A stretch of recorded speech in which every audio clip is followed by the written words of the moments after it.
Okay, welcome to our third installment of the South Dakota Youth Soccer Education Series for grassroots coaches.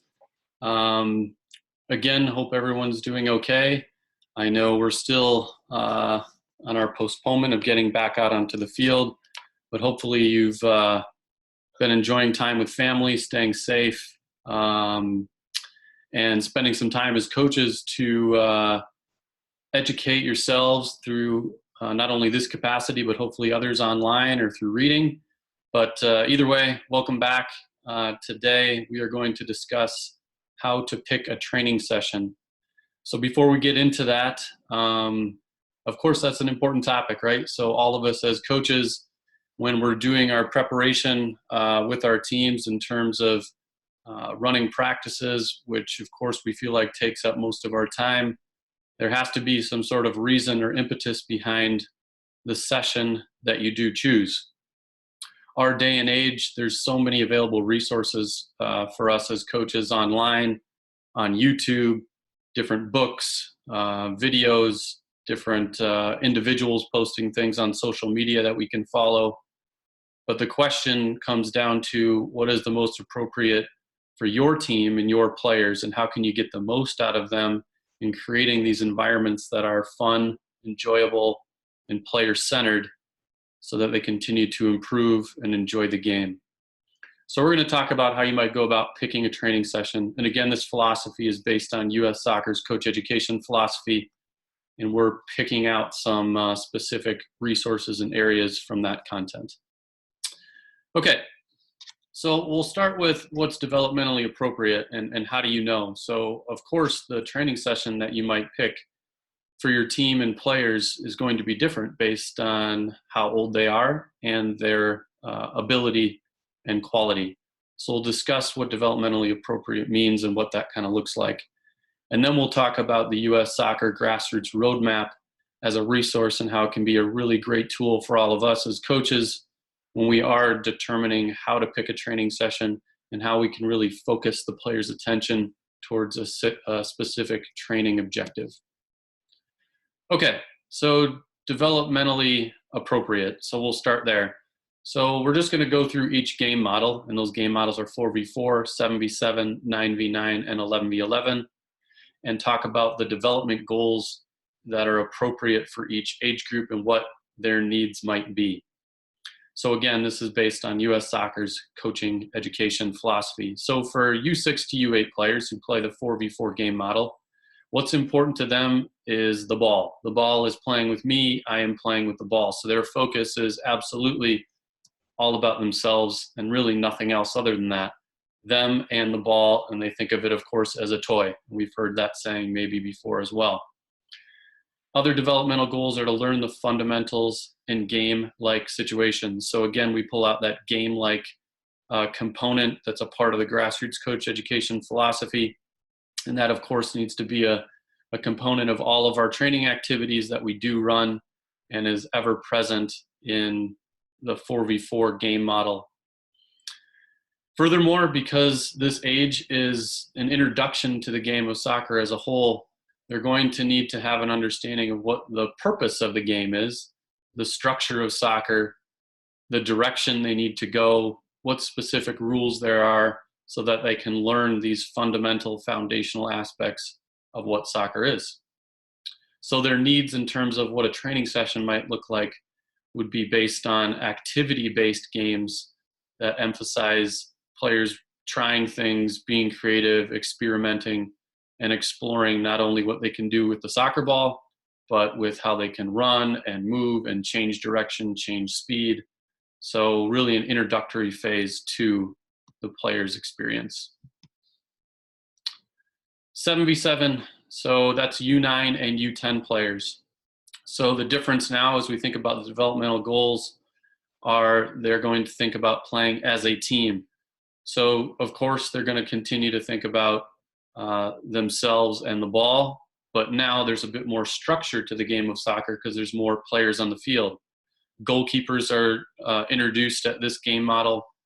So now they need to think about potentially how a teammate might be making a decision or doing something on the field and how that might impact them. Furthermore, they need to begin to understand the basics of attacking, defending, and transition. So those 4 moments in the game, attacking, defending, and then transition, between each of those is going to become more relevant to them in areas that they can begin to understand that when their team does have the ball, there's going to be certain behaviors that they would exhibit. And then when their team doesn't have the ball, there'd be certain behaviors that their team would exhibit. Their needs then would begin to think about the understanding of their role and position, kind of like I just mentioned. Again, experience activities within training that are game-like, so game-like situations, and then specific position tasks and how they can execute them in attack and defense. So maybe a simple example might be an outside defender. They might have the specific task of forcing the play wide when they're defending. So that is a role and responsibility of that position. They would begin to understand what that means and how they can go about executing that on the field. 9v9, so U11, U12. So developmental goals here, playing my role and position for my team. So an even more in-depth understanding of who they are and what their position is and role for the team. Needs to gain fundamental understanding of role, position, task, and team. This is the exact same for 7v7 and 9v9. So if you look back at the previous slide, those needs are the same. And then our final game model, 11v11. So this is U13 to U19 age players. So the developmental goals here are to be the best player I can be for my role and position in the team. So there, if you think about it, there might be a bit more emphasis on responsibility when you think about that. So players now, because of their age and environment they're in, can take more responsibility and will be held more accountable personally for them, their actions, and how they can influence the team in their role and position. Another developmental goal for them is learning the alignment of roles, positions, and tasks within the 11v11 team. So because the game model is much bigger, the field is much bigger, and player understanding is higher because of their age, they can start to understand roles and positions and tasks amongst the entire group. So just a broader spectrum for that, for players of this age in terms of what their developmental goals are. Their needs then are to have an understanding of their meaning of the role or position.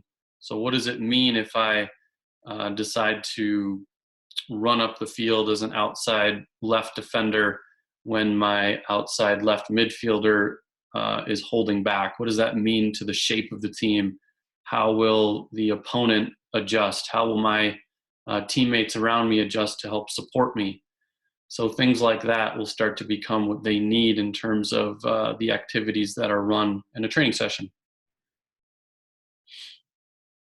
So now that we have an understanding of the developmental needs and what's appropriate per se within each game model, now we're going to start to talk about the grassroots roadmap and how that can help us determine how we might go about picking a training session. So before we get into the roadmap, let's just imagine ourselves coaching a U11, U12 boys or girls team. So that'll kind of be the premise to picking the training session. And it's important that we understand the training sessions that we do pick should be based off of a game. So again, a lot of what we've talked about in terms of play, practice, play, and how they perform, the players perform in training and how that should apply to the game. A lot of us picking our training session should be based off of games that they experience and how they do play in those games, and then what training session we might decide to choose to improve potentially on what we felt after reflecting on the game was an area that the players needed to focus on. So here is the U.S. Soccer Grassroots Roadmap, and we will just walk through it. Yes, it can be a little bit complex. So we're doing a brief overview, so to speak, of what the roadmap is and how it can benefit you. So we'll start with, again, this U11, U12 example. So how you might think about it is, let's say your team got done with a game on the weekend and you felt that they were not performing like you felt they could in terms of the attacking side of the ball. So that was the moment. And specifically, when they moved across the opponent's half, they had some challenges with creating chances. The score was maybe 0-0, and your team had a bunch of chances but couldn't finish. So that, as the starting point of identifying the problem or area you want to focus on, that's going to be the where. So we'll start on the left side of the screen and we'll work across to the right. And these three blue boxes, those are going to be the constants that we're going to reference when we think about the roadmap, okay? So the where is the where on the field. So there's three areas of the field that we can refer to as to where we want to work in. And I think that's a really important context to define an area of the field when we do run a training session, because the behaviors of players is going to be different within each area of the field. They're going to do different things when they're closer to their goal in attack than they would when they're close to the opponent's goal in attack. So again, with our example, we're going to use the middle area of the field. So that's the opponent's half, and we're building up into the opponent's half. So that would be the area of the field we might want to design our training session in. From there then, what is the goal here? So what are we trying to do? So here we're trying to create chances. So we've moved the ball forward into the opponent's half, and the goal then for our players is to create chances, and the ultimate goal, of course, is for us to score goals. The how then is constant throughout every area of the field. So we're going to concentrate on accomplishing the goal of creating chances by finding openings and creating openings. So finding an opening might be a player running into an open space. Creating an opening might be a player dribbling into an open space. So these three constants, as we move left to right, would be what we want to concentrate and focus in on when we are designing and picking our training session. From there, then, we get into these final two red boxes, which are the variables. So remember, those first three were our constants. These last two are the variables. And they're variables because they can differ based on not only player age and quality, but what you want to get out of the training session. So I've just highlighted a green one here. So the player actions then, if we look down, these would be the actions that the players would be exhibiting and behaviors that they would be exhibiting in attack. So examples would be shoot, pass or dribble forward, spread out, create passing options, etc. as we go down. And if you think about shoot all the way down to switch positions, the best way to think about it is that it's simple to complex. So for our game model here of U11, U12, we've determined that we want to focus in on the player action being creating 1v1s and 2v1s. We believe as a coach that in order to create chances and score goals, right? That's the ultimate goal here for this training session. We think creating 1v1s and 2v1s are going to be the best player actions for our players to exhibit in order to accomplish the goal. And then the key qualities, this final box here on the right, these would be the qualities that the players need in order to execute the player action. So I've just pulled one out here. This doesn't have to be the only one, of course. You could pick all of them, so to speak.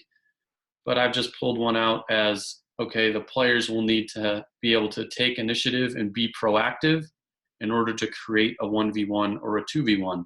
So an example of that might be a player getting into a wider space on the field away from the opponent, which would allow them to get in a position by finding an opening to create a 1v1 or 2v1. So they've taken the initiative and been proactive to look around, scan the field, and get into that open space.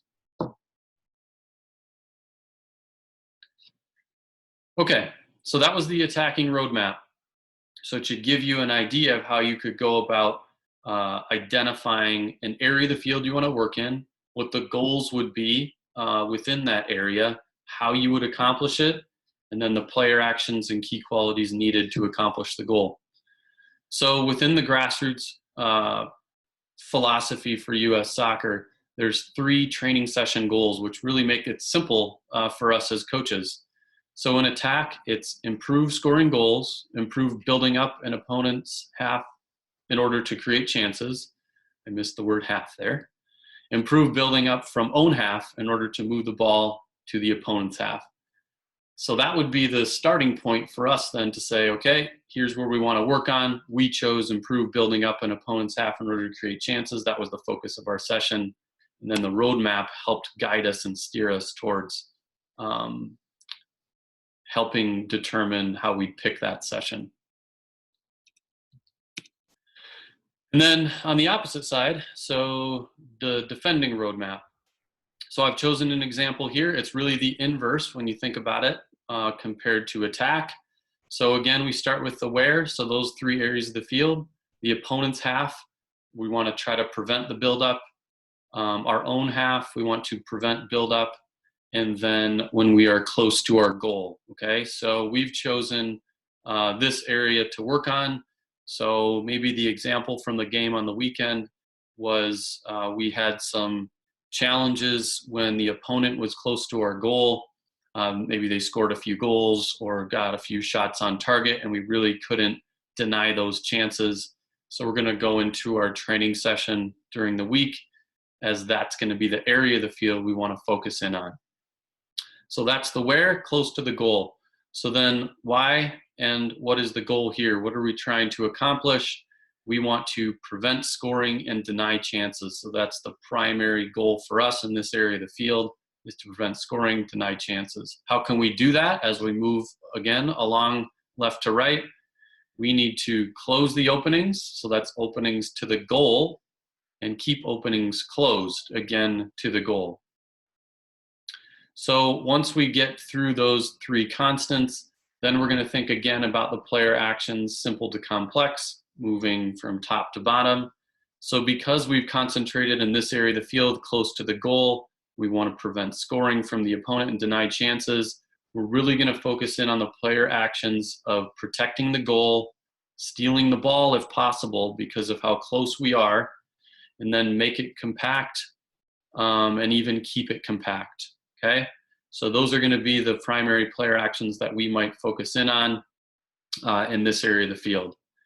And then the key qualities, again, we've just picked one here. So demonstrate focus, I think, is a great one based on this area of the field and what the player actions might be.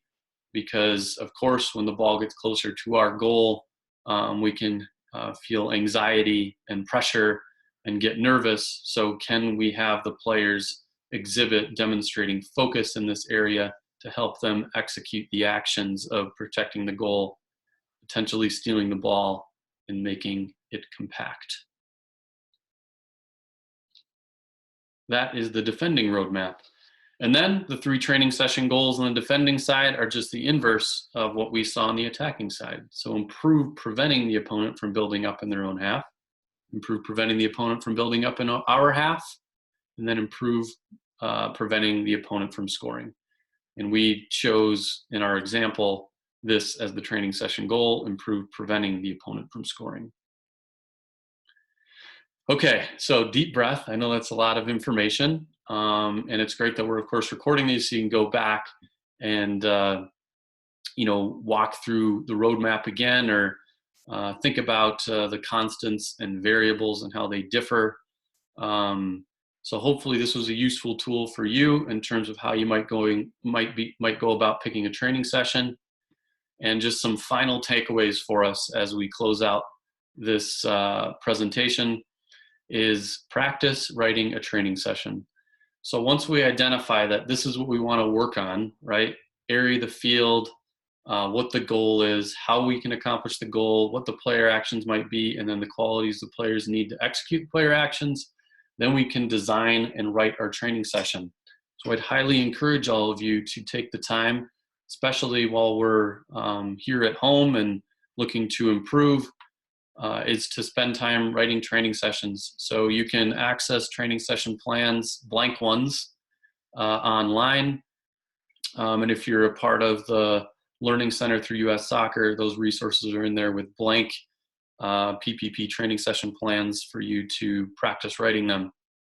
I think sometimes we get stuck in a rut and look online at other sessions and just kind of take them, print them off, and run out and go do them. And that's okay. I'm at fault for that at times as well. But I think it's a really great practice for all of us to write our own sessions out, design them, think about the consequences, so to speak, of what we're doing, so that we can create the best environment for the players as possible. And another takeaway, it's okay if the session you run doesn't work out the way you intend it to. That happens all the time, of course. And because we're lifelong learners, of course, you're going to go back and reflect and think about, that part of that session I ran, it didn't go so well. And here's some things I'm going to reflect on and maybe change the next time I do that session. If we do think about the 5 elements and then, of course, reflect, hopefully then we get done with our training sessions and we feel really good about the environment the players were in. And if you can ask yourself these questions at the end, were your intentions to provide the best learning environment for your players? So if that was your intention and the session didn't go as well for whatever circumstances, your head's in the right place. Was it player-centered or coach-centered? You get done with the training activity or training session and think about, did I make it about myself with what I said, or was everything I doing geared towards what was best for the player? And then, of course, do the players enjoy themselves, enjoy being around their team, enjoy being around you, and did they learn? Because again, those are the 2 key pieces to the philosophy of grassroots coach education, is fun and development. And last but not least, reflection. We're going to talk about reflection with our next next presentation as a part of this series. I think it's a really, really critical tool for all of us as coaches as we continue to grow. And we'll talk about best practices in reflection for you as coaches in our next piece. So with that, thank you for taking the time. A lot of information in that one. Again, feel free to reach out to myself. You can reach out to me directly and ask questions about any of these. You can call or email. Again, thanks for taking the time. Stay safe, and thanks again.